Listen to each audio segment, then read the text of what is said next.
Road to Success is brought to you by Equity Bank. Equity Bank. You are listening, caring partner. You're watching Road to Success, the key to your next level in business, where our goal is to see you succeed. This week, our guest is Samantha'S of Little Cake Girl. Yes, What Little a- Cake Girl. Okay, tell us about Little Cake Girl. What is that about? Little Cake Girl is the brand behind all this work that you're seeing here. We are in the business of cake design. We do custom cakes, luxury cakes, which includes what you can see here, a lot of wedding cakes that we do, and custom cakes for weddings, for birthdays and other events. And how did you get the inspiration for Little Cake Girl? I started to bake when I was a young girl at home with my mom, and I would just experiment with a few things, try a few cupcakes, you know, a few tiny little cakes at home. And I really enjoyed it. And my parents really encouraged it because they would carry the cakes to work and come back and say, can you please bake another one? That one finished. And so I quickly learned my way around the baking kitchen and the baking ingredients. And then eventually that kind of died down a little bit because then I had to, you know, get serious with schoolwork and all that. That began when I was about 9 years old. Wow. Yeah, and so I didn't really think about it much later in life, in my teen years, but it came back heavily when I was in university. Yeah. And the interesting thing is you studied IT. I did study IT, yeah. Yeah. So I always had a love and a passion for IT, which I still do. And I always knew that that's what I was going to study at a higher level. And so somewhere in between that degree, I don't know what happened, but the creative side kept knocking. And I didn't feel like IT was satisfying my desire to be more creative. And that's the point where, around 2010, where I began to experiment a little bit more in the kitchen. Yeah. I just knew that this time around, I was not going to just be a baker, but I wanted to bring all my creativity to the table and to create works of art through cake. Yeah. Yeah. So, Masa, did you have to study to do this, kind of come up with these kind of creations? Two things. One, I did do a local course because I really wanted to understand how to work with edible sugar paste so that I can be able to create things like this on cake. But I can say that predominantly I spent a lot of YouTube hours researching about how they do it, you know, the more developed sides of the world. When it comes to these industries of cake Yeah, baking, yeah. everybody around the corner is baking Yes, a cake. yes. What sets you apart? To be honest, I don't have an answer to that other than the fact that this is such a passion for me. I do this with laser focus because this, I believe, is what God has given me to do. So I don't spend a lot of time comparing myself with other people. I just do what I feel is right and at my level, and I keep pushing my boundaries. At what point did you formalize this business? When I was sure that I wanted to start this as a business, I started very, very small, but I did register a business name in 2010. Reason being, it was a plan. I knew I was going to do this. I had 10,000 shillings, and I said, okay, I'm going to take a break from what I'm doing right now, and I'm going to register this business and start. Because I was actually very confident that it was going to grow. So I did register a business name, and that time it was Bliss Occasions. Later on, I came to change it to Little Cake Girl in 2013. Why is that? I wanted to have a more unique name. As you've said, there are many people in the industry. I felt that I needed to have a name that now would set me apart from other people, a name that's not very generic, and a name that's extremely relatable to who I am, because I am this business. And so, I mean, I'm 4'11". Little Cake Girl, everybody knows I'm the little one who does cakes, you know. So Little Cake Girl just felt really right. Samantha, how did you start marketing yourself? Because everybody is doing cakes. Yeah.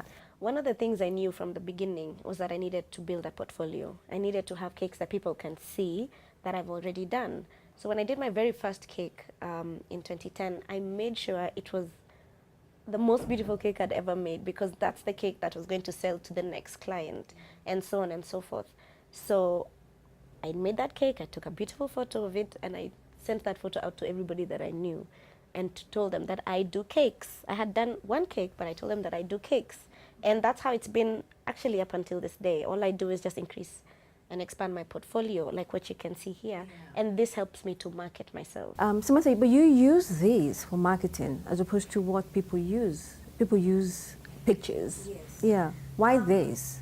The main reason is, just like you said, most people will have an album. When you come and ask for, can I see the kind of work you've done? They'll whip out an album. But when you come to our bakery, you will walk into the album. And for me, this experience is a lot better than, just having a book. What do you call this? Basically, it's just a centerpiece. And how long does this take to do? So this would take around maybe a day or two to make, depending on how busy we are with other actual orders. Yeah, this would take about a day or two. Some more, some less. And what is the process of making the centerpiece? Basically, we do the same thing we would do as though it was a real cake. Okay, so we take the material, it's already shaped in these rounds, and then we cover them with fondant, decorate them, stick the flowers on them. We do these separately, and we do it in stages. Okay, Samantha, we must take a break, but when we come back, we want to know how you cost your cakes. Yeah? Yeah. You're watching Road to Success, the key to your next level in business. Don't go away.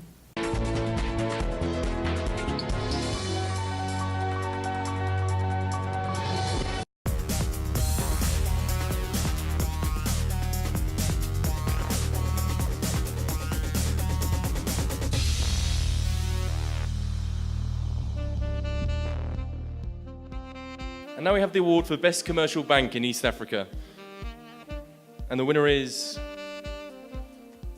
Equity Bank. Equity Bank has been named the best commercial bank in East Africa as Equity Group Managing Director and CEO Dr. James Mwangi took the prize for the Banker of the Year.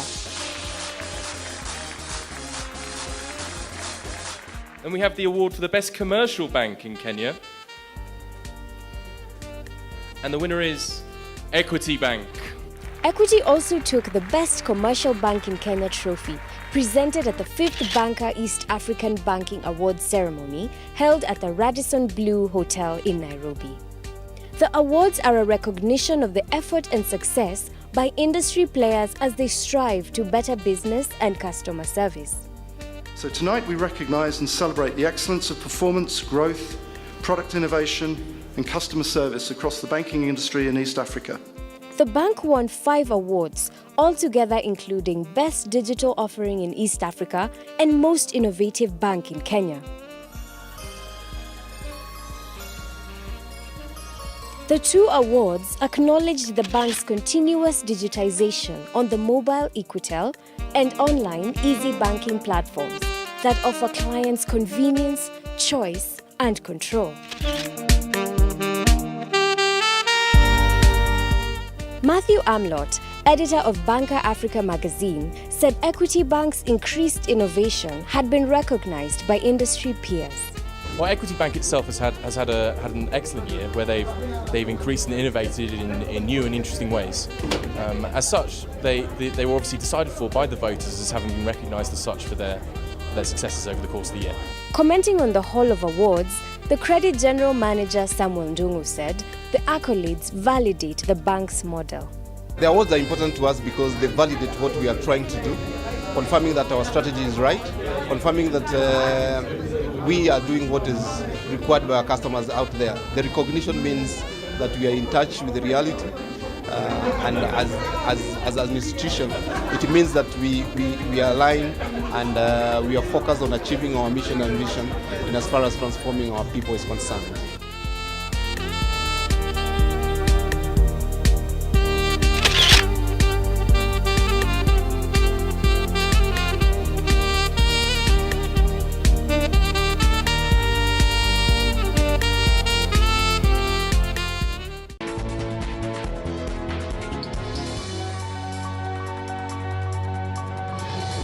Welcome back. You're watching Road to Success, the key to your next level in business. This week, our guest is Samantha'S of Little Cake Girl. How many of these cakes do you make, let's say, in a given week? So in a week, essentially, we will not be doing these kind of cakes, many of them. A lot of the time in a week, we'll have birthday orders, okay? And those are customized cakes, okay? So for those kind of cakes, I can honestly say we don't like to pass maybe 10 or 12 in a week. Reason being, we sell art. What it is we are giving you is a piece of art. It's a masterpiece. And how many people do you work with? I have one full-time. I have others who we call when we need an extra hand or two. We have people who do deliveries. Yeah, I like that you're very honest and you do tell your customers I can only do a certain number of cakes because you want to give them something beautiful, something memorable. Yeah? Yeah. So we are very honest, actually. We're very open. I'm a very talkative person, so I like to engage with my clients and let them know what's happening. Sometimes people will call me 2 days before a birthday and ask for a cake, and I'm like, I'm really sorry. Unfortunately, I can't. And they say, Samantha, please, can't you just squeeze it in? And I tell them, you see, if I did, I would have to rush your order, and I wouldn't want to do that for you. So, but next time, call me a week in advance, and I'm happy to do it for you. Yes, just because we want to maintain the level that we've already established. Samantha, how do you market yourself? At this moment, we take full advantage of social media. Social media is great because it's a pool of people who are already interacting, and you just throw yourself in there and tell people, look at what I'm doing. So I've used social media successfully for the last, I would say, about 8 years, and it has brought nearly all of the business that we have at Little Cake Girl. So when we do cakes, we post some of them we post, some of them we don't. But a lot of the showstopper cakes are the ones you'll find on our Instagram page, just to give people a picture of who we are and what we like to do. Who is your customer? My customer is the person who understands good things, a person who has good taste. This kind of work takes a lot of time to do, so we like to have customers who appreciate value and who will understand the price attached to this kind of value. Because this is a premium product, this is a premium service, this is a premium experience, we have the kind of customers who are very happy to pay for this. And those are our clients. We don't really shut the door on people. There's always a way around everything. But we generally stick in the upper middle class market. Yeah, yeah. What kind of orders do you get? Do you ever get any wild orders that sometimes Yes. which are out of the box? Talk to us about that. We have some orders which we don't post on Instagram or Facebook. You won't see them there. Some people request that their cakes not be shown in the public. But for us, every week is a challenge. So we love cakes that challenge us. Like the other day I did a cake that represents the blood red black rose. Wow. I've never seen one, but I had to figure it out, you see. And how do you balance yourself between being a mother and your work? Yes, so I am a mother. I have 2 children. My daughter, Jade, who's turning 8 this year, and my son, Aiden, who's turning 4. They are such a big part of my story because the reason why I do what I do is just because, one, they have to have a mom they look up to. This supports my children, and it just gives me meaning. I love my business. And so balancing the two is very important for me. So a couple of years ago, what I learned was that I must give whatever I'm doing 100%. So when I'm spending time with my children, I give that 100%. When I'm spending time working, I give that 100%. Having been in this business for 8 years, what 8 other years. lessons have you learned? I have learned that you must have laser focus, to be honest. Laser focus meaning you really have to be sure about what you want out of your business, where you want to be.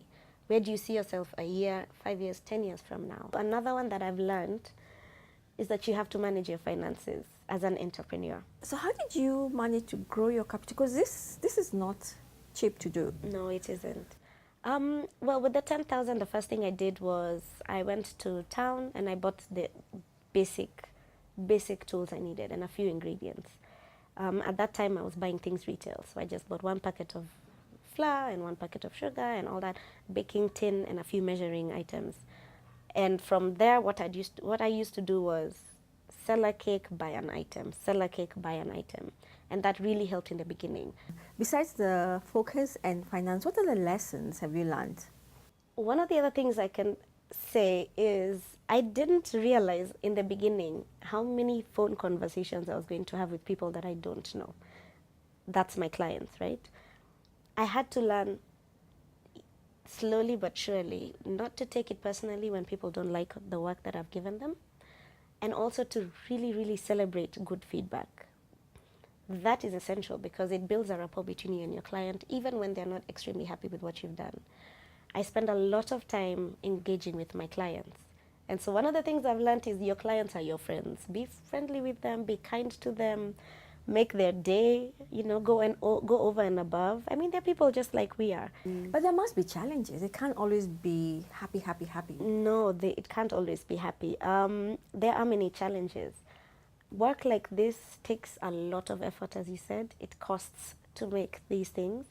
Not everybody is willing to pay the price that you're setting for your cakes. So finding your client is a challenge. One of the other challenges that we face is undercutting in our industry. What does that mean? That means that we'll have bakers charging way less than you for the same thing. Essentially, this is a premium product. If, for example, this costs 100,000, somebody else charges 20,000 for the same amount of work, that's what I'm calling undercutting.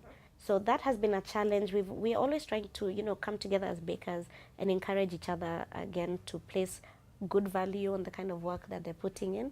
It's interesting to note that bakers do come together. Yes, we do come together. We need each other, actually. We have actually a bakers association, which I'm part of. We have similar grievances.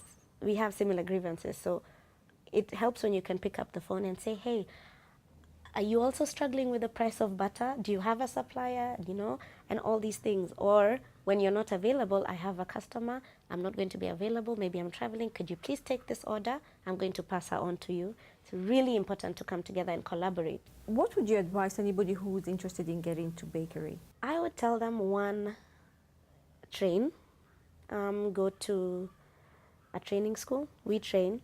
They can come to the Little Cake Girl. Okay. Tell us about your training school then. I started to train by default because I would put my work out there and then people would ask me, can I come? Can you teach me how to do this? And initially I didn't know how to structure a class. I said, I'm not so sure about that.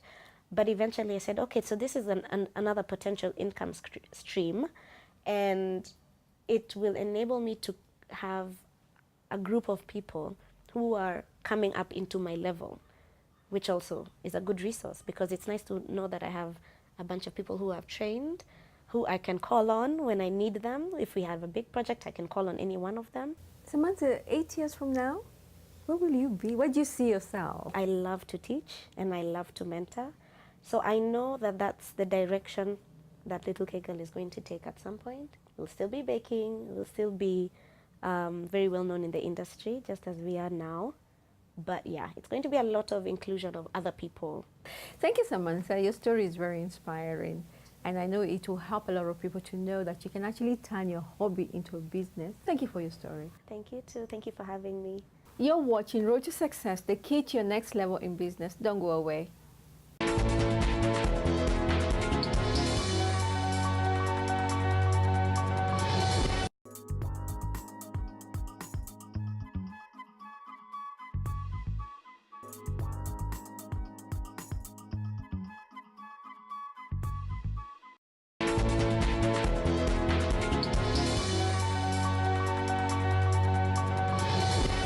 You're watching Road to Success, the key to your next level in business. This week, our expert is Wajiko Mugo, founder and administrator of the Bakers Club. Karibu sana. Thank you very much. Nice to be here. Wow. Wajiko, today is very special for the bakers. Tell us about that. So yes, today we have celebrated the World Baking Day. We have done a lot of baking, and basically it's a day where we celebrate being bakers. We encourage each other to bake for others. How widely spread is the World Baking Day? In Kenya, it's not so much celebrated, and as Bakers Club, we are actually marking it for the first time in the 4 years that Bakers Club has been existing. So we want to make it a tradition. Tell us about your Bakers Club. Bakers Club is an online platform. It's a group that brings together bakers and basically everybody who's in the baking industry. We have cake lovers, those people who are there just for cake. We have people so passionate about baking. We have people who sell to us all the things that we use, the merchants, those who sell us the accessories, equipment, and all our supplies. How many members do you have in your Bakers Club? So far, we have a membership of 247,000. 247,000. Wow. Yes, and growing. And we started as Kenyans, but online there are no boundaries. So we have members from all over the world. Wajiko, one of the things Samantha mentioned is that the club has helped her scale up. What are the benefits do you offer your members? The group has bakers from at all levels. We have those who have been in baking for longer and are quite experienced and way ahead of others. Then we also have those who are beginners who are just getting into baking. There's a lot of information shared every minute, every day, and members get to learn from each other. When somebody like Samantha, who I love her cakes, posts her cakes, somebody who's just beginning will be able to learn and ask, how did you do this? So there are opportunities when it comes to baking. Absolutely. Tell us about it. Opportunities are there, many opportunities, and one thing that people don't know is that with baking, you can actually earn a living from your kitchen. There are people who are employed, maybe they're not earning enough. You can supplement that by baking and selling from your house, starting a home baking business. You will learn a lot on the Bakers Club, how to cost, how to price your cakes, because there's the business part of baking, not just having a cake and not wondering how much it is worth. Wajiko, having founded the club 4 years ago, what are some of the challenges your members experience? We have a problem with getting quality ingredients. Very few companies do have very good quality ingredients. And we also have a problem with our financials. We do not have a lot of people coming to show us the opportunities where we can maybe fund our businesses and grow them from home bakers to maybe micro enterprises and medium-sized companies. What are some of the things that you have been able to do to help your members, especially the courier issue? What we have been doing is when we encounter people who are in courier business, we try and talk to them to customize their motorbikes or their vehicles to food grade. And we also have members who have started the cake courier businesses, and that is awesome because they know what cake is about. So they would customize their carriages to suit that. We have also been talking to companies like Kenafric for icing sugar. The icing they've taken us through, the icing sugar is good quality icing sugar. So we have other companies that have come on board to talk to us as bakers and telling us what they are selling and giving us quality ingredients, because the backbone of a good cake is good quality ingredients. Yes. Can you demystify prices for the cakes? Because at the end of the day, cost is very important. In every business, you'll agree with me, Catherine, that figures are very important. So if you do your costing well, know the cost of production for your cakes, and then have a target market, define your client, and market, targeting that client, you will make money. So as a baker, if you give quality, your clients will definitely buy from you. Okay. What does one need to do to become a member of the Bakers Club? All you need to be part of the Bakers Club is first be on Facebook, then you can search for the Bakers Club and click on join, and we'll approve.